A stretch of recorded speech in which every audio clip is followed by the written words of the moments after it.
नमस्कार दोस्तों, दिन भर की सभी बड़ी खबरें आप लोगों के लिए लेकर के आए हैं, जहां पर जानेंगे एक एक करके सभी मुख्य समाचार। खबरों में बढ़ने से पहले अगर आप लोगों ने अभी तक चैनल को सब्सक्राइब नहीं किया है तो चैनल को अभी सब्सक्राइब करके, और अगर आगे वीडियो पसंद आए तो एक प्यार वाला लाइक वीडियो को जरूर ही कीजिएगा और कमेंट बॉक्स में जय हिंद जय भारत जरूर ही कमेंट कीजिएगा। पहली और बड़ी खबर आप लोगों को बताते चले, नितिन गडकरी को लेकर के खबर सामने निकल के आ रही है। बताते चले, महाराष्ट्र से खबर है, भाषण के दौरान मंच पर अचानक से बेहोश हुए नितिन गडकरी। वे यवतमाल में रैली को संबोधित कर रहे थे। भाषण के दौरान मंच पर ही बेहोश हो गए नितिन गडकरी, जिसका वीडियो भी सोशल मीडिया पर वायरल हो चुका है। इसके साथ ही डिंपल यादव भड़की है पीएम मोदी पर। जी हां दोस्तों, बताते चले क्या है मामला। पुलवामा में शहीद हुए जवानों की पत्नियों के मंगलसूत्र किसने छीने? डिंपल यादव ने पीएम मोदी से पूछे हैं तीखे सवाल। समाजवादी पार्टी के मुखिया अखिलेश यादव की पत्नी और मैनपुरी से प्रत्याशी डिंपल यादव उन्नाव से सपा उम्मीदवार अनु टंडन के नामांकन में शामिल हुई। इस दौरान उन्होंने बीजेपी पर जमकर के निशाना साधते हुए कहा कि उन्हें पुलवामा की घटना के बारे में बताना चाहिए कि उन जवानों की पत्नी के मंगलसूत्र आखिर किसने छीने। उस घटना के बारे में आज तक सरकार किसी को भी चिन्हित नहीं कर पाई और ना ही बता पाई कि घटना आखिर कैसे हुई थी। उन्होंने कहा है कि सरकार ने युवाओं की नौकरी और रोजगार छीना है। पूरा देश आज लोकतंत्र की लड़ाई लड़ने में लग गया है। ईडी के माध्यम से आज हर वर्ग को डराया जा रहा है, बिजनेसमैन हो चाहे नेता हो। पीएम मोदी एक बार फिर से बेनकाब हो गए हैं भ्रष्टाचार के मुद्दे पर। मोदी सरकार की जमकर के हो रही है फजीहत। मामला बताते चले आप लोगों को, 25,000 करोड़ के बैंक घोटाला मामले में अजीत पवार और उनकी पत्नी को मुंबई पुलिस ने दे दी है क्लीन चिट।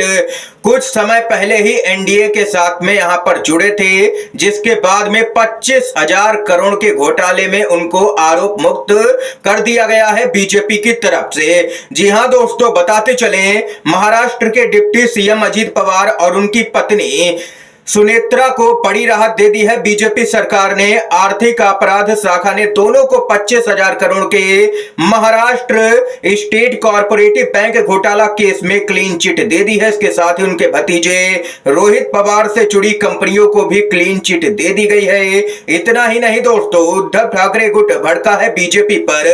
पूरे मामले को लेकर के उद्धव गुट के प्रवक्ता आनंद दुबे ने इस मामले में कड़ी प्रतिक्रिया दी है। उन्होंने कहा है कि यही तो हम रहे हैं कि बीजेपी पहले आरोप लगाती है, फिर पार्टी ज्वाइन करवा करके आपको क्लीन चिट दे देती है और आप अगर विपक्ष में हैं तो जेल भेज देती है। यह आखिर कैसा न्याय है? कोर्ट भी ऐसे मामलों में चुप हो जाता है, कोई भी कार्रवाई नहीं करता है। ये यहां पर दोस्तों देख सकते हैं कि अजीत पवार जैसे ही बीजेपी के साथ में गए हैं, उनके आरोपों की फाइलें बंद होने लगी हैं। इसके साथ ही आप लोगों की क्या कुछ राय है इस खबर को लेकर के कमेंट बॉक्स में अपनी महत्वपूर्ण राय जरूर ही बताइएगा। इसके साथ ही राहुल गांधी का बड़ा बयान सामने निकल के आया है। संविधान को खत्म करना बीजेपी और आरएसएस का एकमात्र लक्ष्य है, जिसके लिए मोदी काम कर रहे हैं। राहुल गांधी का बड़ा हमला। और वहीं कांग्रेस के नेता श्रीनिवास बीवी ने एक ऐसा यहां पर ट्वीट किया है कि बीजेपी बेनकाब हो गई है। जी हां दोस्तों, आप लोगों को यहां पर यह बताते चले कि पीएम मोदी लगातार अपनी रैलियों में भाषण के दौरान जनता के मुद्दों पर बात नहीं कर रहे हैं, बल्कि लोगों का ध्यान भटके ऐसी बातें यहां पर पीएम मोदी कर रहे हैं। पूरे मामले पर कांग्रेस पार्टी हमलावर है। श्रीनिवास बीबी कांग्रेस के नेता हैं, उन्होंने ट्वीट किया और कहा कि जयंत सिन्हा भाजपा के सांसद पूर्व वित्त राज्य मंत्री 55% विरासत कर के पक्ष में नजर आ रहे हैं। ये बीजेपी के ही नेता हैं। इस पर पीएम मोदी चुप्पी साध लेते हैं, लेकिन कांग्रेस पार्टी के खिलाफ में झूठ फैलाने में उनको मजा आता है। उनके पास में कोई भी मुद्दे हैं नहीं, इसीलिए वे अब झूठ बोलने पर उतर आए हैं। और वहीं कांग्रेस की प्रवक्ता सुप्रिया श्रीनेत ने कहा, चुनाव आया तो हमें लगा कि बड़े बड़े मुद्दों पर बातें होंगी, भयावह बेरोजगारी और महंगाई पर चर्चा होगी, लेकिन सारे मुद्दे धरे रह गए। इस देश के प्रधानमंत्री ने वही स्क्रिप्ट उठाई जो वे 2002 से पढ़ रहे हैं। ध्रुवीकरण करना, लोगों के बीच में विभाजन करना, डर और संशय की स्क्रिप्ट। इस देश के प्रधानमंत्री को अपनी सरकार और पार्टी के ऊपर इतना भरोसा नहीं रहा कि मुद्दों पर बात करके चुनाव लड़ सकें। पीएम मोदी कभी भी बेरोजगारी पर बात नहीं करते हैं कि कैसे हम युवाओं को रोजगार देंगे, इस पर बात नहीं करते हैं, और ना ही महंगाई पर बात करते हैं। वे यहां पर लगातार जनता के मुद्दों से ध्यान भटका रहे हैं और जनता को अब समझदार होना ही होगा। पीएम मोदी की चालों को समझना होगा किसी भी कीमत पर। यह कांग्रेस पार्टी का दो टूक कहना है। और वहीं दोस्तों, आप लोगों को यहां पर यह भी बताते चलें कि सैम पित्रोदा का बयान उनका निजी बयान है। वे बोलने के लिए स्वतंत्र हैं, लेकिन उनका बयान कांग्रेस पार्टी का स्टैंड नहीं है। कांग्रेस के वरिष्ठ नेता जयराम रमेश ने ये यहां पर स्थिति साफ की है। कांग्रेस पार्टी ने सैम पित्रोदा के बयान से साफ तौर पर पल्ला झाड़ लिया है। इसके साथ ही आप लोगों को एक और बड़ी खबर की तरफ ले चलते हैं दोस्तों। सुप्रीम कोर्ट से दोस्तों बेहद ही ताजा अपडेट सामने निकल के आ रही है वीवीपैट को लेकर के। जी हां दोस्तों, बताते चले, सुप्रीम कोर्ट ने कहा चुनाव आयोग पर हमारा नियंत्रण नहीं है, फैसला सुरक्षित रखा गया है। बताते चले कि सुप्रीम कोर्ट ने आज इलेक्ट्रॉनिक मशीनों और वीवीपैट केस में फैसला सुरक्षित रख लिया है। सुप्रीम कोर्ट ने आज यानी कि 24 अप्रैल को कहा है कि वह चुनावों के लिए कंट्रोल अथॉरिटी नहीं है और वह भारत के चुनाव आयोग के कामकाज को निर्देशित नहीं कर सकता है। लेकिन सुप्रीम कोर्ट यहां पर शायद ये भूल रहा है कि जो चुनाव आयुक्त हैं वो मोदी सरकार के द्वारा ही नियुक्त किए गए हैं। वो पूरी तरह से दबाव में काम कर रहे हैं। जब यहां पर बीजेपी नेताओं की शिकायतें की जाती हैं चुनाव आयोग में, तब चुनाव आयोग कोई भी कार्रवाई नहीं करता है। लेकिन जब यहां पर बात आती है विपक्षी नेताओं पर कार्रवाई करने की, तो चुनाव आयोग तत्काल प्रभाव से कदम उठाता है।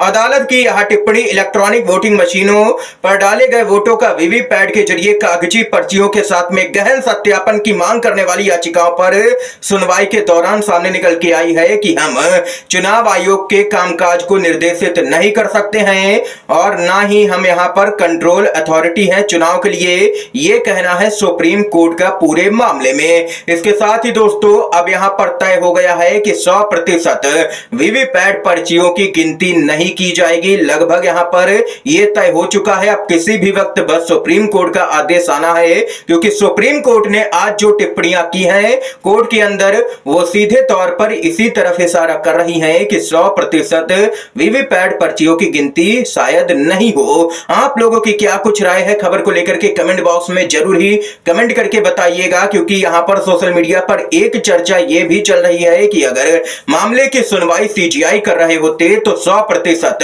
वीवीपैट पर्चियों की गिनती का आदेश जरूर निकल के आता सामने। इसके साथ ही एक और बड़ी खबर आ रही है, बताते चलें। राहुल के संसदीय क्षेत्र में प्रचार करने पहुंची है प्रियंका गांधी। बोली बीजेपी जनता की समस्याओं पर बात नहीं करती है। प्रियंका गांधी ने रैली को संबोधित करते हुए कहा है कि हर दिन भाजपा का नया मुद्दा लेकर के आती है, जिसका ना तो आपके जीवन से और ना ही आपके विकास से कोई संबंध है। बढ़ती महंगाई और बेरोजगारी, इन मुद्दों पर बीजेपी बोलने के लिए तैयार नहीं है। इस समय के दोस्तों, आज की तमाम बेहद बड़ी खबरें, मुख्य समाचार थे जो हमने आप लोगों तक पहुंचाए। अगर आप लोगों को ये वीडियो पसंद आया हो तो अभी इस वीडियो को लाइक कीजिएगा, ज्यादा से ज्यादा इन खबरों को, मुख्य समाचारों को शेयर कीजिएगा अपने सभी दोस्तों में, और चैनल पर नए हैं तो दोस्तों चैनल को जरूर ही सब्सक्राइब कीजिएगा। वीडियो देखने के लिए आप सभी दोस्तों का बहुत बहुत धन्यवाद। जय हिंद, जय भारत।